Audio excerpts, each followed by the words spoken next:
Bonjour tout le monde, j'espère que vous allez bien. Je viens ce matin faire cette petite vidéo pour parler des gens qui me disent souvent qu'ils ne trouvent pas ça bien quand je parle des ancêtres tout le temps, je parle des choses de la sorcellerie.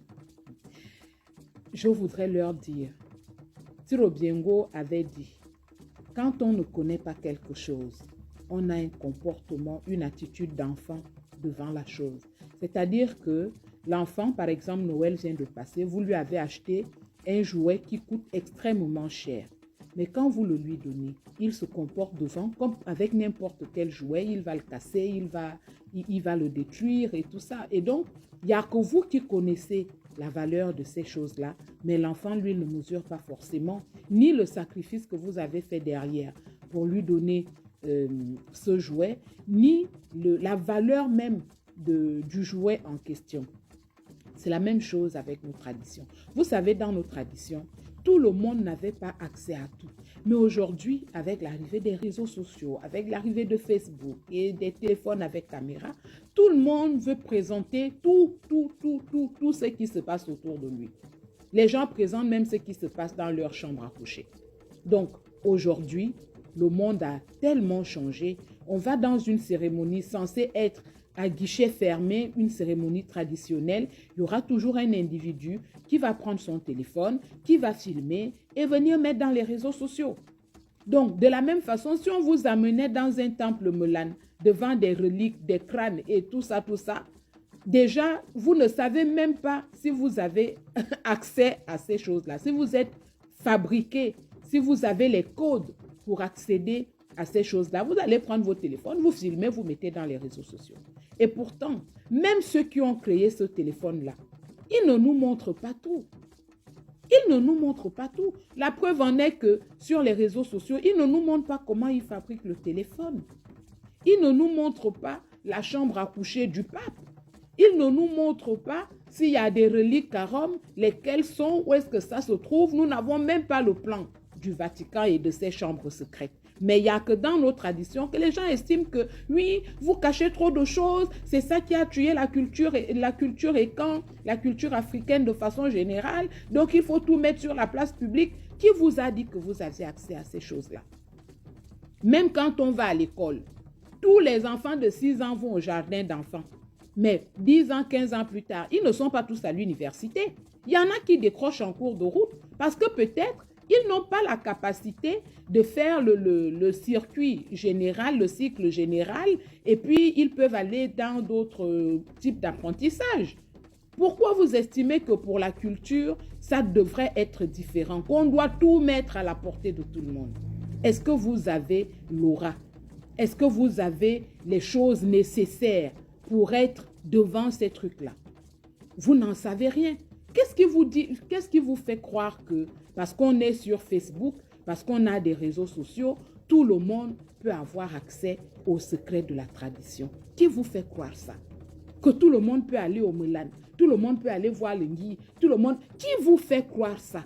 Qui vous fait croire ça? Pourquoi vous... C'est-à-dire que rien que par le fait de le croire, vous désacralisez déjà notre tradition. Vous montrez déjà à quel point vous manquez de respect à nos traditions. Parce que ce qui est du secret, il y a des choses que moi, je ne vais même pas interroger.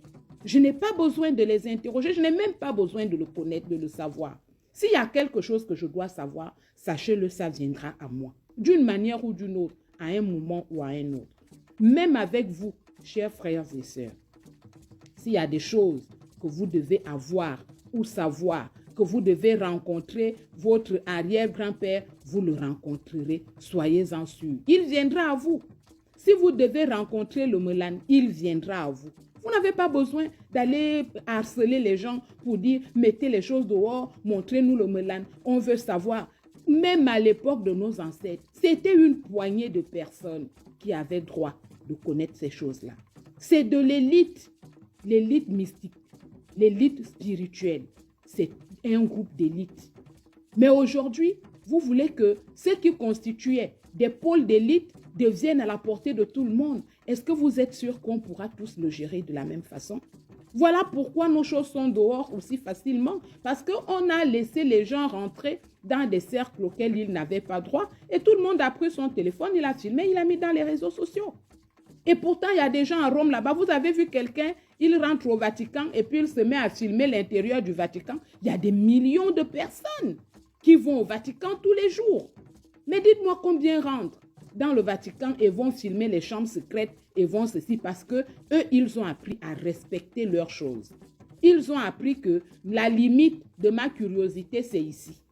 Ils ont appris que quand je dois, même si je suis très, très croyant, il y a des choses auxquelles je n'ai pas droit. Je reste discipliné et j'attends mon tour. Quand j'y aurai droit, quelque chose va se décanter et je pourrai accéder. Allez-y interroger toutes les religions du monde. Chacun a sa part de secret. Chacun a sa part d'élitisme. Chacun a sa part réservée à toute la populace et une part réservée à un groupuscule de personnes. Mais il n'y a que nous là. Il n'y a que nous là, aujourd'hui là, parce qu'avant ça ne se passait pas comme ça. Avant, dans un village, il y avait peut-être 2 ou 3 grands initiés maximum. Parfois même un seul. Mais les gens les respectaient, les gens vaquaient à leurs occupations, les gens parlaient la langue, les gens mangeaient, ils faisaient des cultures et tout ça, tout ça. Ils enseignaient les sciences et techniques, comment tisser des choses et tout et tout. C'est la vie de tous les jours. C'est la vie de tous les jours d'un écan. Parler sa langue, manger le founo, aller tresser les nattes, aller ceci, marier ses enfants, je ne sais pas, épouser une femme, faire des enfants, comment on fait le bain de l'enfant quand il vient de naître avec les feuilles, tout ça là, c'est la vie du quotidien.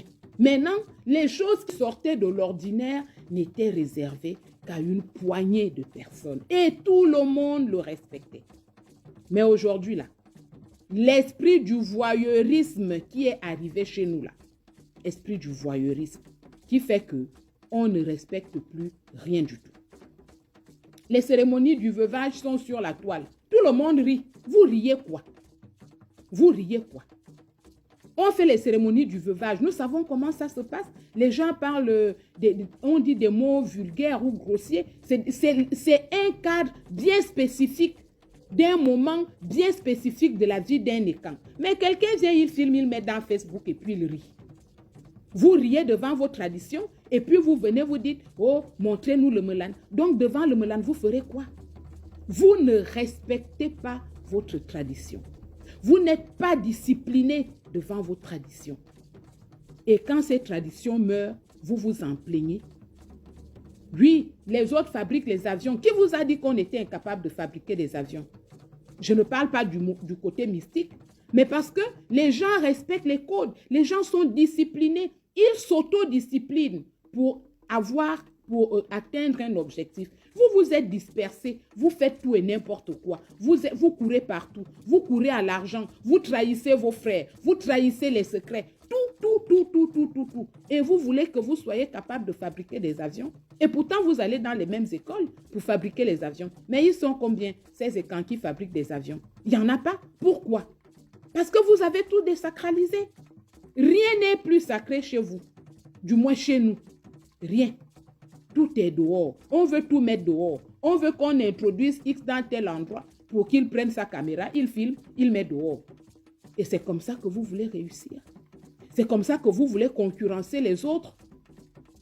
Mais regardez comment les Asiatiques réussissent. Vous savez ce qu'on appelle l'espionnage industriel. Parce que aujourd'hui, quelqu'un fabrique un truc, il va vite breveter pour garder le secret de fabrication. Mais il n'y a que les camps. Vous pensez que c'est vos secrets de fabrication qui doivent la portée de tout le monde. Mais tout le monde va utiliser ces secrets de fabrication pour vous tuer, pour vous éteindre, pour vous anéantir, pour vous assujettir. Et vous êtes surpris de la façon dont notre vie se passe, de la façon dont notre culture est en train de mourir, de la façon dont nos enfants eux-mêmes ne respectent plus rien, mais parce que nous leur avons appris à ne pas respecter. Ah, ça ne fait rien. C'était les choses d'avant. Mais les choses d'avant là, il y en a qui continuent de les faire comme il y a 2000 ans. Les choses d'avant, que ce soit même chez les Européens que nous prenons pour modèle, ils vont vous dire, on continue de fabriquer ce costume comme en 1700. Ils ont gardé la technique jusqu'aujourd'hui. Même s'il y a d'autres types de fabrication qui sont nés, ils gardent le tout premier type de fabrication. Et ils le gardent secret et ils le gardent jalousement. Mais il n'y a que nous. Il n'y a que nous qui mettons tout dehors. Qui mettons tout dehors. Quel dommage. Quel dommage, mes frères. Il faut que ça change. On est en 2024. Changeons un peu notre attitude vis-à-vis de notre tradition. Ayons du respect, de la dévérence, de la discipline. Si on te dit que, Nsam, tu n'as pas l'étoffe de connaître ça là, ne pense pas que c'est pour te mépriser. Parce que quand on va te mettre devant, tu seras fou. C'est la folie là que nous sommes en train de saouler partout là. Vous pensez que c'est normal? Des gens qui prennent les secrets de leurs choses et puis ils viennent les balancer dehors pendant que tout le monde entier garde ses secrets jalousement. Mais c'est de la folie pure. Nous sommes en train de devenir fous. Parce que nous sommes en train de donner au monde entier des éléments à partir desquels ils nous dominent. Nos ancêtres, par méconnaissance, on leur avait vendu que Bethléem se trouvait dans les cieux. Et ils étaient tellement surpris que comment un village peut se trouver dans les cieux? Ils ont cru à la religion. Aujourd'hui, nous savons que tout le monde peut aller à Bethléem. Il y a des habitants de Bethléem. Mais s'ils l'avaient su, vous pensez qu'ils se seraient livrés autant? Mais même quand ils ont compris qu'ils avaient été dupés, ils ont essayé de garder ce qui pouvait encore être gardé. Et ils ont transmis jusqu'à nous. Mais nous qui savons maintenant que Bethléem ne se trouve pas dans les cieux là, nous avons pris tout ce qu'ils ont laissé et nous le mettons à la portée de tous. Ça veut dire que l'Asiatique, quand il vient, il prend tes secrets, il te domine avec. Parce qu'il sait quelles sont tes faiblesses, quelles sont tes forces. Il a le temps de se préparer. L'Européen, quand il vient, je parle de maintenant, hein, je ne parle pas de l'époque de nos ancêtres, parce qu'on continue nous-mêmes de livrer nos secrets. Quand il arrive, la première chose que nous faisons, c'est prendre nos secrets, lui montrer, pour l'impressionner, pour avoir son aval ou je ne sais pas quoi. Parce que nous avons aussi cette habitude, c'est quand le blanc trouve que notre chose a de la valeur, que nous-mêmes, nous lui donnons de la valeur. Je suis assise sur l'or, mais je me dis, il faut que le blanc valide l'or sur lequel je suis assis pour que ce or ait de la valeur. Je suis assise dans ma culture. Il faut que ce soit le blanc qui vienne dire oui, cette culture a de la valeur. Le Maskengi, ce n'est pas nous qui lui avons donné de la valeur. Ce n'est pas nous. Ce n'est pas nous. Mais parce que quelqu'un d'autre lui a donné de la valeur, je suis sûre que s'il avait été chez moi, je l'aurais traité en ça fait rien. Je l'aurais balancé n'importe où dans la maison où il aurait pris de la poussière. À la limite, je l'aurais jeté. Parce que pourquoi dans nos villages, on n'a plus retrouvé les Maskengi? Beaucoup de gens les ont jetés. Beaucoup de gens. Quand quelqu'un, oh, je veux récupérer telle chose que le grand-père a laissé, on dit non, laisse, je pars jeter ça. On met dans le panier, on va jeter au fin fond de la forêt. Il y a beaucoup de Maskengi comme ça qui ont été perdus. Mais quand le blanc lui a donné de la valeur, on se réveille dire, oh, ce sont nos choses, ce sont nos choses. Commençons par donner nous-mêmes de la valeur à nos choses. En étant, on dit, c'est malheureux ce que nous sommes en train de devenir. Changeons, s'il vous plaît.